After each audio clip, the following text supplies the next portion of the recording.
I know I'm gonna need to do something on fighter eventually, because I've talked about how artistically some of these classes just aren't really great at evoking the flavor of what they're supposed to be. Fighter in the playtest was actually pretty fantastic because all the different subclasses got maneuvers. I've had this talk a million times. All the different subclasses got maneuvers, right? Or all the different classes got, wow, all the fighters got the Battlemaster maneuvers, which we've determined is the way that you apparently fix fighter, right? But what we have here, is it pretty graceful? Sure.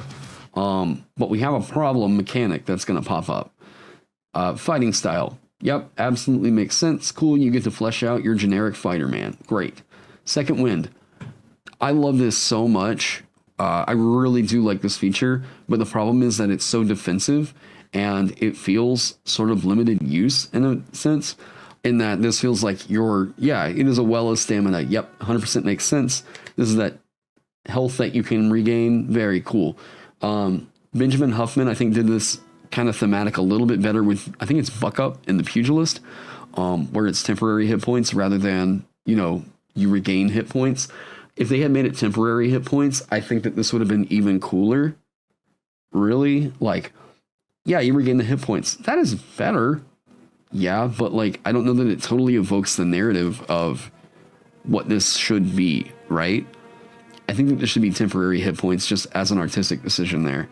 Now, here we get into Action Surge is very possibly the strongest feature given to any class in D&D 5e. This is quite possibly the best feature out there. So much so that, hey, I thought it would be really cool to let every single class get the opportunity to do that through the Dancer, right? Now, does this really evoke anything about being a fighter, though? Artistically. I'm interested to see what chat says about that. I'll answer this question, but yeah, chat, you all tell me what's up with that. If you think that Action Surge feels like it defines a fighter, or if it's just a big lumpy mechanic that's just good. If you think that Action Surge is defining the fighter, I'd like to hear how, other than the fact of, this is an amazing mechanic, right? If you're just supposed to be the guy that goes in and hits stuff a lot, like, cool, Monk does that. This isn't just I get to go in and hit stuff again, right? If that was the case, then it would say this additional action can only be used to take the attack action. Even if you're not talking about attacks, I still think Action Surge invokes a fighter in the sense that you force yourself as a warrior to keep killing, but not much of anyone else multi-classing. Yeah, which is why, like, I mean, if that's the case, that almost feels more barbarian, right? I actually think I'm kind of in line to agree with RoboFett. If you completely removed Action Surge from the fighter, I still think that it's good. Action Surge is just a nutso mechanic. I still think fighter's pretty good if you get rid of Action Surge. I'm not saying that we should. I'm not saying that, but I'm definitely saying that fighter's still okay. I think that you could have replaced that Action Surge with something else and like Action Surge been, I don't know what. I think that you could have given Action Surge to just about any class at like 11th level and I would still be like, that's insanely strong. That is so good. It being on 2nd level for the fighter is the one that makes me think like, ooh, boy. Ooh, that is, boy. Yeah, Action Surge is about as strong as a 3rd level spell. Yeah. To me, the fighter is supposed to be the peak of physical prowess. And that, I think you could look at as the point of, here's why fighter gets Action Surge, right? Like, if you are the peak of your physic, like, yeah, you are a glorious specimen, right? You are top tier gladiator man, right? Then like, okay, I can see that extra reserve with stamina and all that stuff. There are so many scaffolding choices that Wizards of the Coast completely missed whenever it came to the fighter. They could have unified all the different subclasses, and this is just me kind of doing a critique of the fighter. They could have developed so many cool scaffolding choices with the fighter to develop a through line that they just completely missed. And yeah, I think once you see it, it feels like, wow, we didn't really know what was happening with Fighter, did we? Action Surge is a feat. Not everybody would take that. It would just be default the feat that you have to take because action economy is so good. Action Surge, you can make Action Surge. You can't use it until you finish a long rest as a feat. Like, you can use Action Surge and you can't use it again until you finish a long rest, and it would still be the default pickup on every single character. It's insane. Yeah, no, Blastic Pox got it right. You are such an amazing gladiator that you can ... cast 2 action spells in a single turn? Exactly. Yeah, so there's a few things that they missed that I think that could have made Fighter look like a much more exciting class and have an overall more general unified theme, okay? Now, let's start out here. Champion. You know the one thing they could have done that would have made every single Fighter subclass feel really super fucking cool? Is that on a roll of 19 or 20, something special happens. On a roll of 19 or 20, as a samurai, you can make an additional attack. You just get another attack on a 19 or 20. Bam! Cool. Sick. Awesome. There's, you know, that's before any, this is me throwing out hypotheticals. So before you guys say, oh, that's busted or whatever, I'm spitballing here, okay? So, what could happen with, like, Eldritch Knight? On a roll of 19 or 20, you can cast a cantrip. You can just get a spell surge, bam, well, whatever, cool.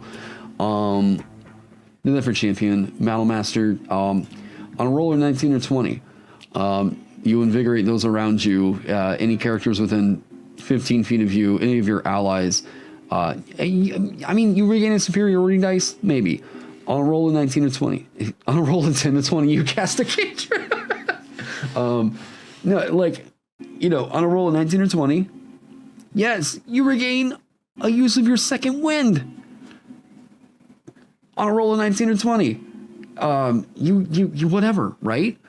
On an attack roll, you know what you're supposed to do as a fighter. You go in there and you attack. That's what you signed up for whenever you put this on your character sheet, right? So, yeah, incentivize them to attack.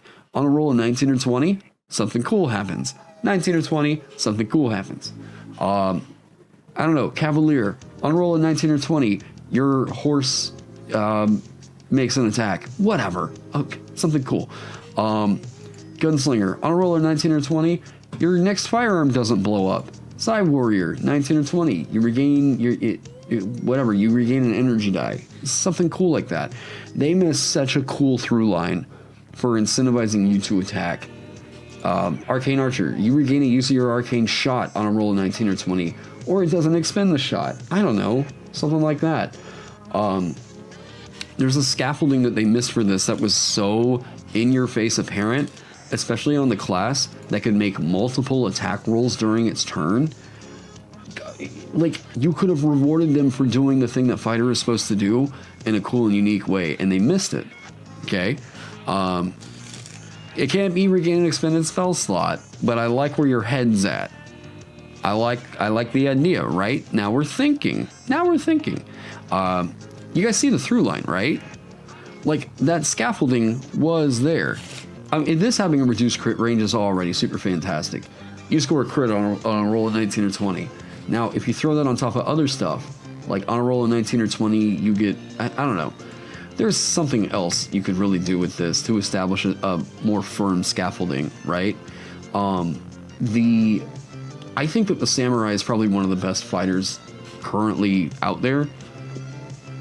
Yeah, Banneret, right? Purple Dragon Knight or Banneret. I love what this one wants to do. If those of you out there have been wanting to make a warlord or a commander kind of a character, like, sure, you should definitely still play a battle master, but like, it's worth looking at Purple Dragon Knight to see that, like, oh wait, they were really trying to make a warlord, and what happened? Like, what went wrong? Well, it was way early in the system, and yeah, I generally think that this is a pretty okay subclass, but it has gotten outclassed. it definitely has been outclassed. 10th level Inspiring Surge. Well, whenever you use your action surge feature, so it's tied into that. Okay, that was my other point, is that not enough of the subclasses build off of the two big core features of what it means to be a fighter, right? Or let's even say the three big core: fighting style, second wind, action surge. They don't build off of that. I remember back whenever Happy Fun Hour was still a thing, Mike Merles was designing a weapon master fighter. That's whole thing was whenever you get to 10th level, rather than getting an additional fighting style, the fighting style that you chose improves. So like as an archer, you don't just gain a +2 bonus to attack rolls, you gain a +4 bonus to attack rolls, or like I think it was even like a +5 or something insane like that. While wearing armor, you gain a +2 bonus to AC, or dueling, the +4 to damage rolls, whatever, everything basically doubled, right? So like, it was clear that they wanted to establish some kind of a scaffolding early on, but then that got abandoned.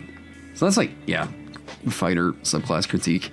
Thank you. Yeah, and it's something that feels like it enhances the base class in a way that justifies it being a fighter subclass. Like, yeah, Cyanite, you can add your side damage to the attack, whatever. Something extra, yeah. You'd make the argument, though, that blandness of fighter/wizard is so that newcomers have an easy end to martialist/spellcaster classes. They need something somewhat easy when they start out D&D, Yeah, and that's fine. What I'm saying is, I'm kind of wondering what's easier for a new player. Is it that on a roll of 19 or 20, whenever you hit with an attack, something cool happens, or here's psionic power, here's 3 other features that you get right here, you can use these in this specific instance, here's a special die that you get, but it's not your attack roll die, it's a special die that you get aside from that thing, but you can't use it too much because you got to take a nap, okay? Or let's go over here. Now, here's your spells, okay? You get your cantrips on top of everything else. Here's these spells that you learn, but they have to be from these two particular spell lists, and only from this class's spell list. Here's your spell slots that you get on top of that, and your lunchbox. Go on, go play.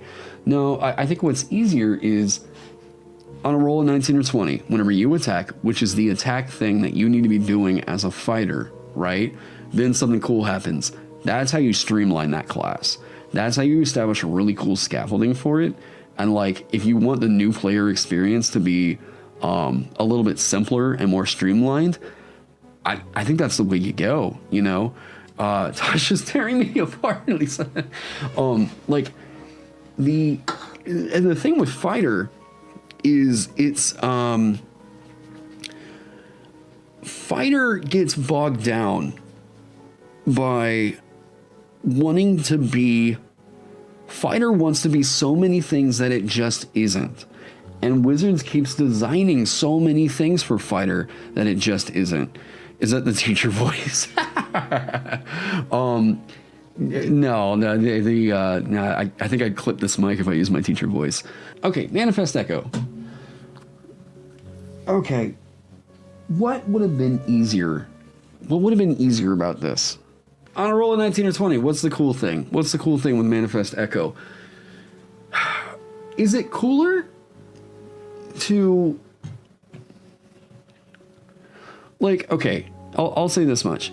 I've talked about this one and how it's very difficult to explain from a numbers standpoint. It's very difficult to explain from a numbers standpoint why this subclass is too strong. DMs that are out there that have designed traps, can tell you by looking at Manifest Echo why this thing causes their campaigns to kind of fold in on themselves, okay? It's because you can plan a lot of really cool stuff for your players to do outside of combat, but most situations, for whatever reason, in the dungeon scenario, most situations are really easily overcome by this thing. Very, very easily. And no matter what, the push effect that you get is like, well, whenever I used it in combat, it was kind of underwhelming because I got hit and I went down. And it's like, well, I don't care about that. That's not what I'm talking about. On a roll of 19 or 20, the attack echoes and occurs again. If you think that that's busted, this thing already gets that. This thing already gets that.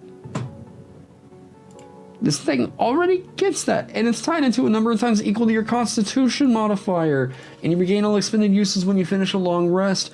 More often than not, you're not gonna run out of this. You're just not. Like, whenever you take the attack action, you can make one additional attack from the Echo's position. The only way you're gonna run out on this is like, I mean, okay, if you're blowing a lot of this on your extra attack, you're also blowing it on your your action surge. Yeah, sure, you're gonna run out of it, sure, but like, come on, make it to where on a roll of 19 or 20, the attack echoes and the attack instance occurs again. Oh, what? We have a sudden extra attack that feels like mystical, but the extra attack's damage is force. And like, it feels like it echoed from another timeline and reoccurred again. Oh. Some people are gonna say, like, what if that, would it require another attack roll? Sure. I don't know. Let them roll more dice. That's fine. Sure. Who cares?